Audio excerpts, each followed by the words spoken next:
नमस्ते दोस्तों, क्या आपको डरावनी कहानियां पसंद हैं? आज की कहानी आपको गांव के रहस्य, भूतों और एक बहादुर लड़की की कहानी में ले जाएगी। यह कहानी छलावा नामक एक भयानक आत्मा की है जो एक पुराने किले में रहता था और गांव वालों को डराता था। लेकिन क्या सचमुच छलावा एक भूत था या फिर उसके पीछे कोई और कहानी छिपी थी? इस वीडियो में हम आपको गांव वालों के डर, एक युवती के बलिदान की पेशकश और छलावा के अतीत के रहस्य को उजागर करने वाले चौंकाने वाले मोड़ों के बारे में बताएंगे। तो बत्ती कम करिए, हेडफोन लगाइए और इस डरावनी कहानी के लिए तैयार हो जाइए। गांव में हर साल मानसून के आते ही बाढ़ का खतरा मंडराने लगता था। बारिश की धुआंधार धार से नदी उफना उठती थी और आसपास के इलाकों को अपने आगोश में ले लेती थी। एक साल बाढ़ का पानी इतना ज्यादा बढ़ गया कि गांव के बाहरी इलाके में बने पुराने किले को भी अपने साथ बहा ले गया। किले के ढहने की खबर सुनते ही गांव में दहशत फैल गई।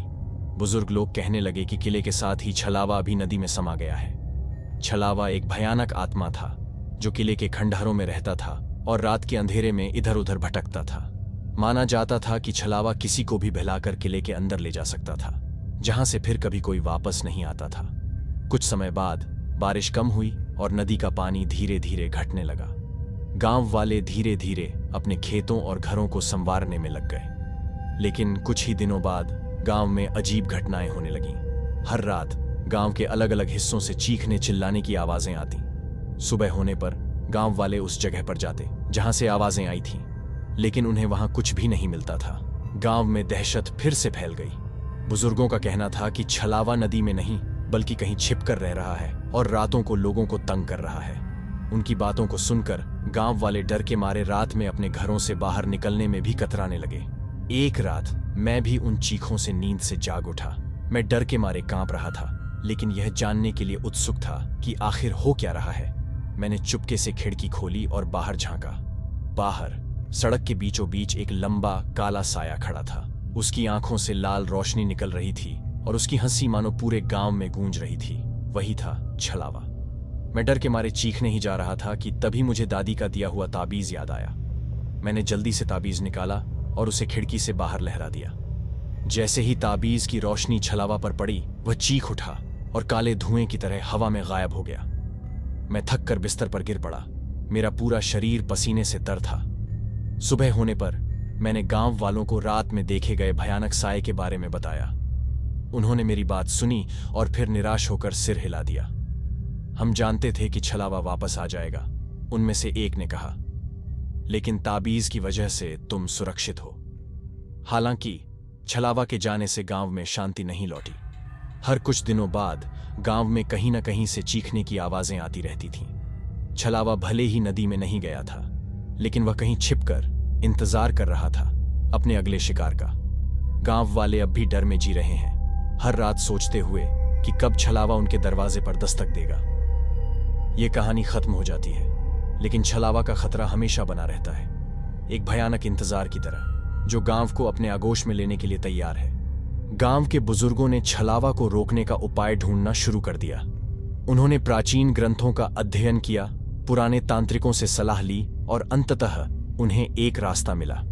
किंवदंती के अनुसार छलावा को शांत करने के लिए एक विशेष अनुष्ठान करना पड़ता था, जिसमें एक शुद्ध आत्मा का बलिदान देना होता था। गांव वाले इस विचार से भयभीत थे। कोई भी अपने प्रियजन को इस भयानक अनुष्ठान के लिए बलिदान नहीं देना चाहता था। गांव में हताशा फैल गई, यह जानते हुए कि छलावा का खतरा अभी भी मंडरा रहा है। कुछ दिनों बाद एक युवती जिसका नाम मीरा था सामने आई और उसने खुद को बलिदान देने की पेशकश की। मीरा एक दयालु और साहसी लड़की थी जो दूसरों की भलाई के लिए कुछ भी करने को तैयार थी। वह जानती थी कि अगर छलावा को शांत नहीं किया गया तो गांव में कभी शांति नहीं लौटेगी। गांव वालों ने मीरा के फैसले का विरोध किया, उसे रोका, लेकिन वह अडिग रही। उसने कहा, मैं दूसरों को उसके डर में जीते नहीं देख सकती। अगर मेरा बलिदान गांव को बचा सकता है तो मैं इसके लिए तैयार हूं। उसकी दृढ़ता के सामने गांव वालों को झुकना पड़ा। उन्होंने भारी मन से अनुष्ठान की तैयारी शुरू कर दी। निर्धारित रात को वे किले के खंडहरों के पास एकत्र हुए, जहां माना जाता था कि छलावा छिपा हुआ था। मीरा को सफेद वस्त्र पहनाया गया था और अनुष्ठान शुरू हुआ। मंत्रोच्चार का उच्चारण हुआ, आग की लपटें उठी और वातावरण अजीब ऊर्जा से भर गया। अचानक जमीन कांपने लगी और हवा में एक जोरदार गर्जना गूंजी। एक काला कोहरा धीरे धीरे सामने आया, जो आकार लेते हुए छलावा का भयानक रूप बन गया। छलावा क्रोध से दहाड़ा। तुम मुझे कैसे रोकने की हिम्मत करते हो? गांव के बुजुर्गों में से एक ने कहा। हम तुम्हारे अत्याचारों से थक चुके हैं, अब तुम्हें शांत होना होगा। मीरा ने आगे बढ़कर छलावा को देखा और शांत स्वर में कहा, हम तुम्हारे क्रोध को समझते हैं, लेकिन बदला लेने से कोई लाभ नहीं होगा। शांति पाने का रास्ता है क्षमा। छलावा स्तब्ध रह गया। उसने कभी नहीं सोचा था कि कोई उससे क्षमा की बात करेगा। वह क्रोध और उदासी के बीच झूलने लगा।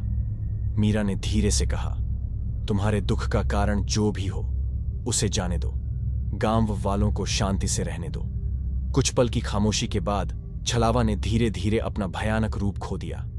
वह एक उदास आत्मा में बदल गया, जिसकी आंखों से आंसू बह रहे थे। उसने कहा, मैंने बहुत गुस्सा किया है, बहुत नुकसान पहुंचाया है। क्या मैं कभी शांति पा सकता हूं?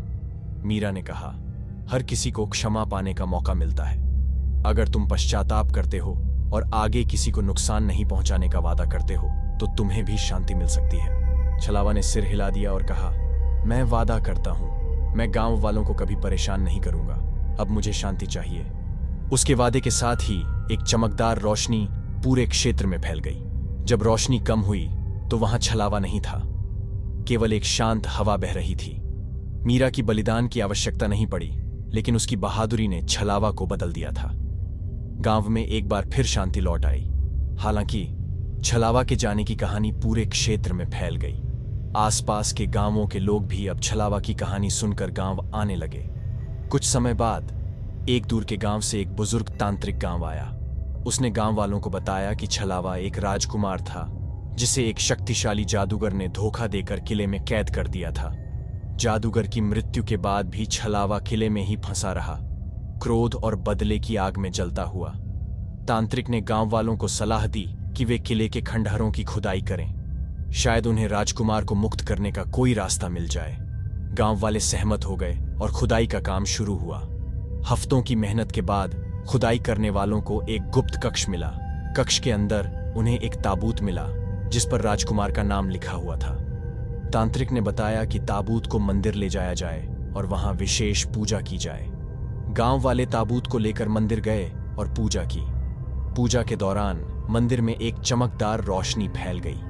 जब रोशनी कम हुई तो ताबूत गायब हो गया था। उसकी जगह मंदिर में एक मूर्ति खड़ी थी, जो राजकुमार के जैसी दिखती थी। मूर्ति से एक शांत आवाज आई, आपने मुझे मुक्त कर दिया है। आपके अच्छे कर्मों के लिए धन्यवाद। अब मैं शांति से रह सकता हूं। उस समय से गांव में कभी भी छलावा का खतरा नहीं रहा। मंदिर में राजकुमार की मूर्ति स्थापित कर दी गई, जो गांव वालों को उनकी दया और बहादुरी की याद दिलाती है। हालांकि ये कहानी यहीं खत्म नहीं होती। कभी कभी रात में मंदिर से हल्की रोशनी चमकती दिखाई देती है।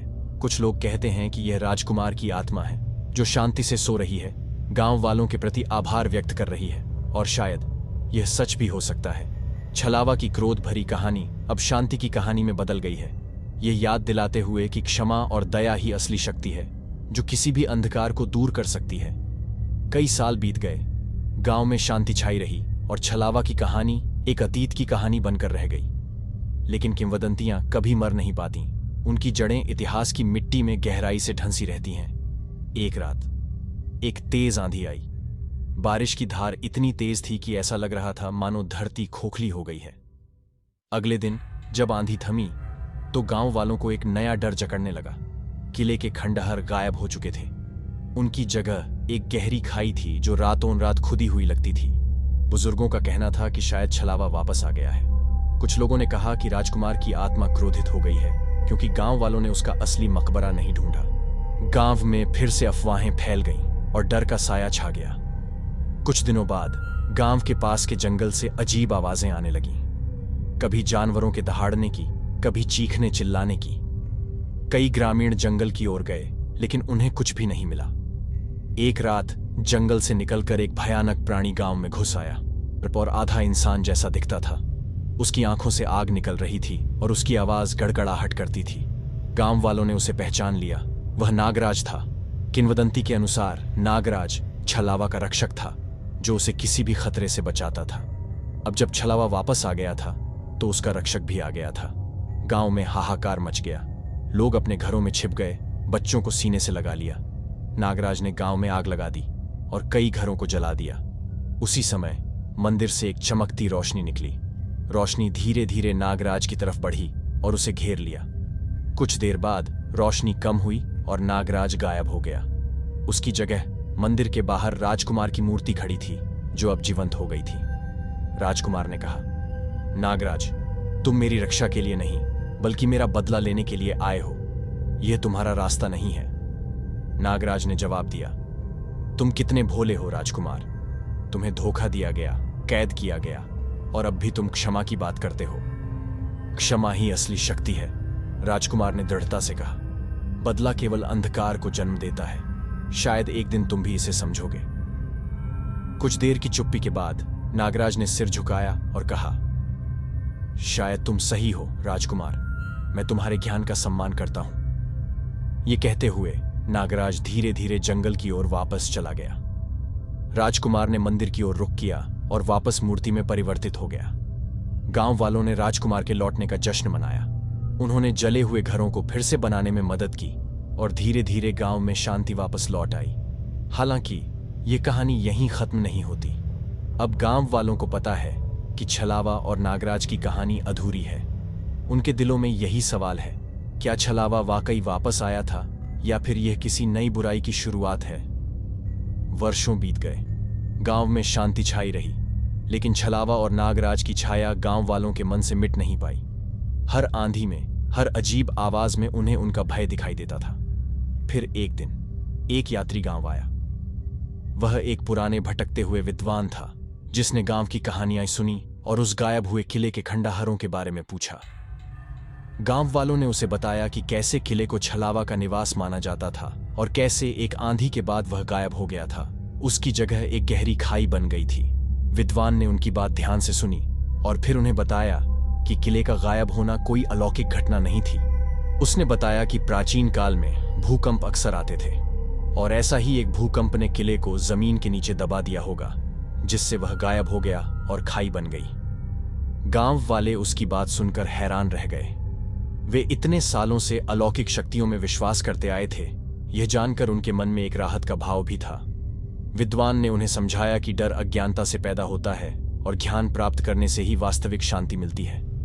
उसके जाने के बाद गांव वालों ने इतिहास और विज्ञान की ओर रुख किया। उन्होंने पुस्तकालयों का दौरा किया, विद्वानों से मिले और अपने अतीत को समझने का प्रयास किया। धीरे धीरे छलावा और नागराज की कहानियां अतीत की किंवदंतियों बन गईं, डर पैदा करने वाली कहानियों से ज्यादा कुछ नहीं। हालांकि गांव के पास के जंगल कभी कभी अजीब आवाजों से गूंजायमान होते रहते हैं और कभी कभी रात में आसमान में चमकती हुई रोशनी दिखाई देती है। कुछ लोग कहते हैं कि ये छलावा और नागराज की आत्माएं हैं जो शांति की तलाश में भटक रही हैं। लेकिन गांव वाले अब डरते नहीं हैं। वे जानते हैं कि अंधेरे में रहने वाले हर रहस्य को समझना मुश्किल है, लेकिन डर से बचना और ज्ञान की रोशनी जलाना ही असली ताकत है। और यही वह रास्ता है जो उन्हें अतीत के भूतों से मुक्त होकर भविष्य की ओर ले जाता है। कहानी के अंत में तो यह स्पष्ट हो जाता है कि गांव वाले जिस अलौकिक शक्ति से इतने सालों से डरते थे, वह शायद सिर्फ कहानियों काल्पनिक कहानी थी। लेकिन क्या गांव वाकई भूत पिशाच से मुक्त हो पाया है या यह किसी अनकही कहानी की शुरुआत है? यह सवाल आपको सोचने पर मजबूर कर देगा।